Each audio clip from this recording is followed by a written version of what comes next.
जय हिंद सर्वांनाच. तर आता 20 जानेवारी पासून आपल्या बऱ्यापैकी जिल्ह्यांच्या मैदानी चाचणीला सुरुवात होणार आहे. चंद्रपूर जिल्हा पोलीसचं वेळापत्रक पण जारी झालेलं आहे. 20 जानेवारी ते 5 फेब्रुवारी पर्यंत त्यांचं ग्राउंड आहे. बऱ्यापैकी जिल्ह्यांचे असे वेळापत्रक आता जारी होणार आहे. तर यामध्ये आता आपण महिला कॅटेगरी बद्दल या व्हिडिओमध्ये बोलणार आहे की महिला कॅटेगरींनी या 2025च्या भरतीमध्ये आपल्याला सर्व कॅटेगरीबद्दल आपण बोलणार आहे की या भरतीमध्ये आपल्याला किती टोटल करावी लागेल जेणेकरून आपलं सिलेक्शन होईल. आपल्याला तुम्ही आता ते नंतर ठरवू शकता की तुम्हाला ग्राउंडला किती घ्यायचं आहे, नंतर पेपराला किती घ्यायचं आहे, पण टोटल नक्कीच इतकी तुम्हाला करावी लागेल. तर त्यावर आपण सविस्तरपणे बोलणार आहे. सो त्यामुळे व्हिडिओला स्किप करू नका. चॅनलला जर आतापर्यंत नवीन असाल तर चॅनलला नक्कीच सबस्क्राईब करून घ्या, जेणेकरून ज्या समोरच्या अपडेट्स असतील 25च्या भरतीच्या रिलेटेड ज्या काही अपडेट असतील तर त्या मी अचूकपणे आपल्या युट्यूबच्या चॅनलवरती टाकत असतो, व्हिडिओ मार्फत आपल्याला कळून जाईल. तर आता आपण जर बघितलं तर महिलांचा जर आपण विचार केला तर एसटी कॅटेगरीचा 2024च्या भरतीमध्ये कट ऑफ कशा प्रकारे गेला होता त्यावरून एक वेळेस नजर फिरवून घेऊ. बऱ्यापैकी जिल्हे यामध्ये आपण कव्हर करण्याचा प्रयत्न केलेला आहे, त्यामुळे व्हिडिओला नक्की स्किप करू नका. तर एसटी कॅटेगरीचा नाशिक शहरचा 121 मार्कांवर कट ऑफ गेला होता. त्याच्यानंतर परभणीचा 121 मार्कांवर हा टप कट ऑफ आहे आपल्या एसटी महिला प्रवर्गाचा. नाशिक शहर आणि परभणीला 121 मार्कांवर मेरिट गेलं होतं. परंतु 10 जिल्हे असे आहेत की तिथं 100 मार्क पण क्रॉस झालेले नाही. 2024च्या भरतीमध्ये 10 जिल्हे असे आहेत की तिथे 100 पण क्रॉस गेलेले नाहीत. पण या भरतीमध्ये पण तसंच काहीतरी घडणारच आहे, आतापर्यंत घडत पण आलेला आहे. कारण की हा जिल्हा निवडीचा फरक असतो. आपण कशा प्रकारे जिल्हा निवड, कोणत्या बाबींचा विचार करून कशा प्रकारे आपण जिल्हा निवड करतो यावर हा डिपेंड असते. कारण की मार्कांमध्ये नक्कीच फरक आपल्याला आढळून येतो. 10 जिल्हे असे होते की तिथं 100 पण क्रॉस झालेले नाहीत. तर आता काही जिल्हे असे बघू. आता आपण नाशिक शहर असो, परभणी असो, सर्वात हायेस्ट लिस्ट 121 मार्कांवर लागली. त्याच्यानंतर मुंबई सारख्या जिल्ह्यात 119 मार्कांवर मेरिट हे एसटी कॅटेगरीचं गेलं होतं. सातारा सारख्या जिल्ह्यात 120 मार्कांवर मेरिट हे गेलेलं होतं. चंद्रपूर सारख्या जिल्ह्यात 118 मार्कांवर मेरिट हे एसटी कॅटेगरी महिलांचं गेलं होतं. 10 जिल्हे असे आहेत की त्यांचं मेरिट फक्त 100च्या खाली आलेलं आहे. तर ते पण बघूयात आपण.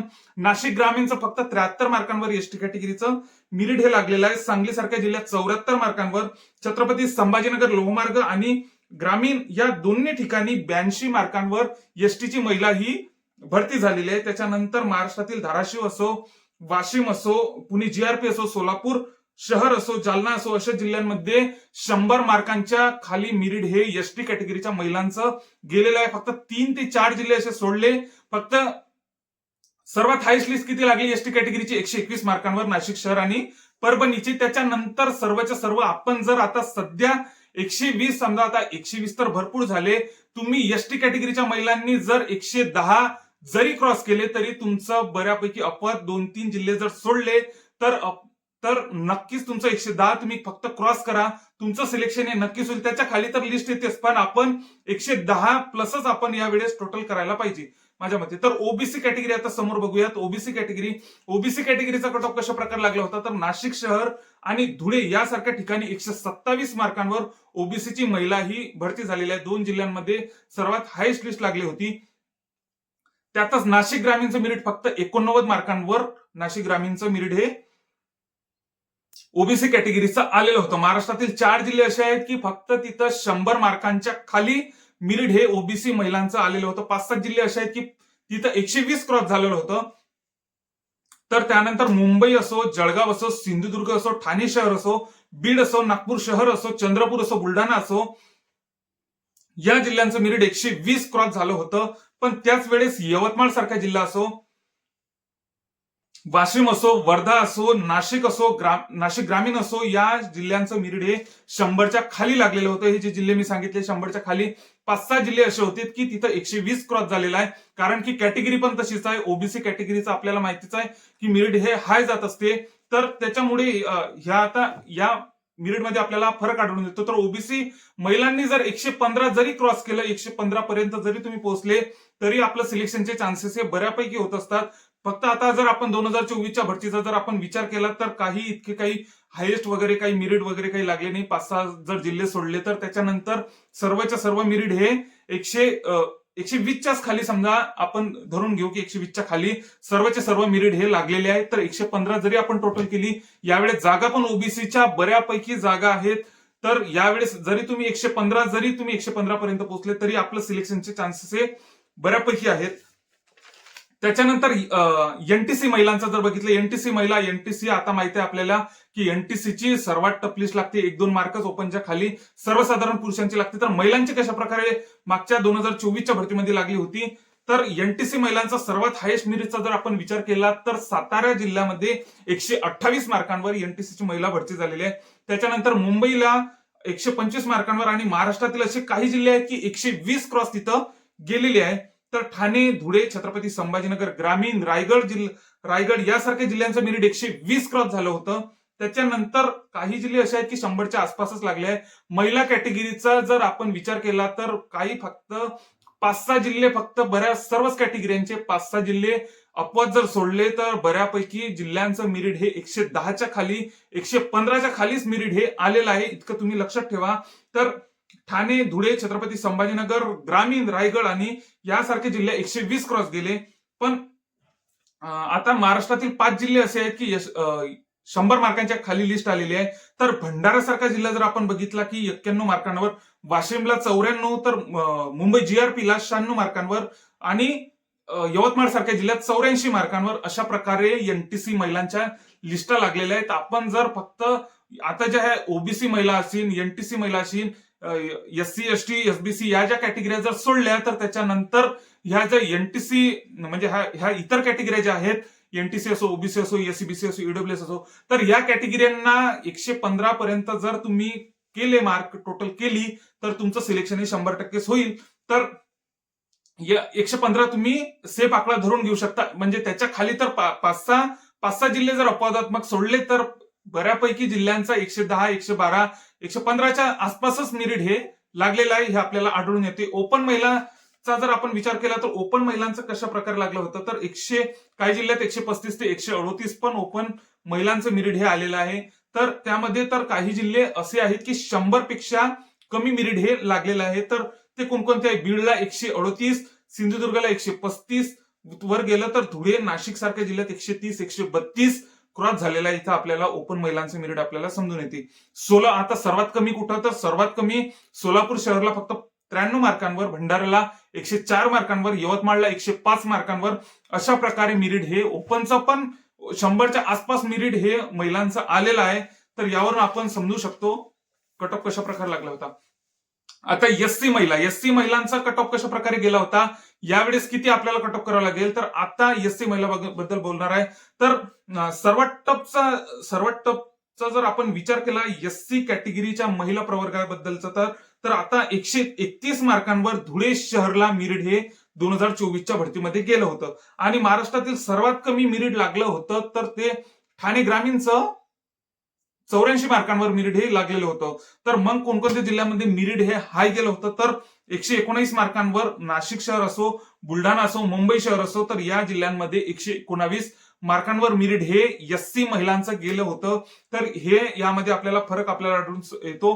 ठाणे शहर असो, रायगड असो यासारख्या जिल्ह्यामध्ये 116 मार्कांवर मेरिट हे एससी कॅटेगरीचं गेलं होतं. तर एकंदरीत जर आपण एससी कॅटेगरीच्या महिलांबद्दल जर बोलायचं झाल्यास तर 115 करा आणि सिलेक्शन मध्ये नाव घ्या असा विषय आहे प्रत्येक कॅटेगरीच्या महिलांचा.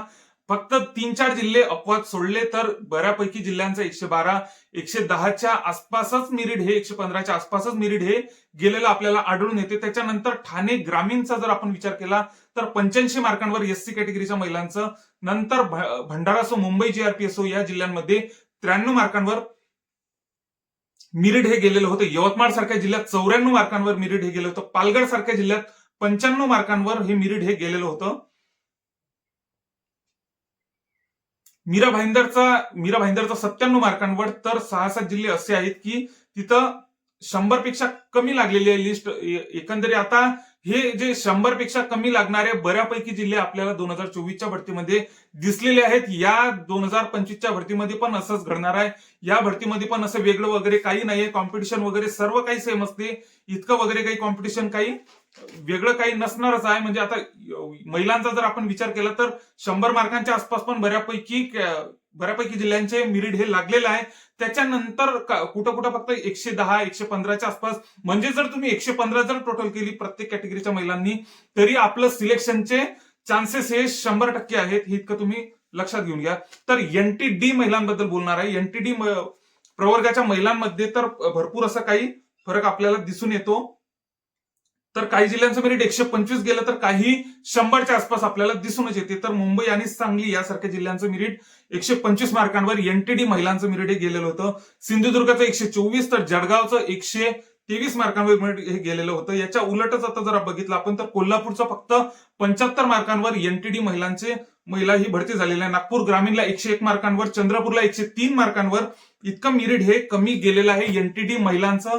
तर हे यावरून आपण कट ऑफ हा ठरवू शकतो की कशा प्रकारे कट ऑफ लागतो. NTB महिला बघू आपण आता.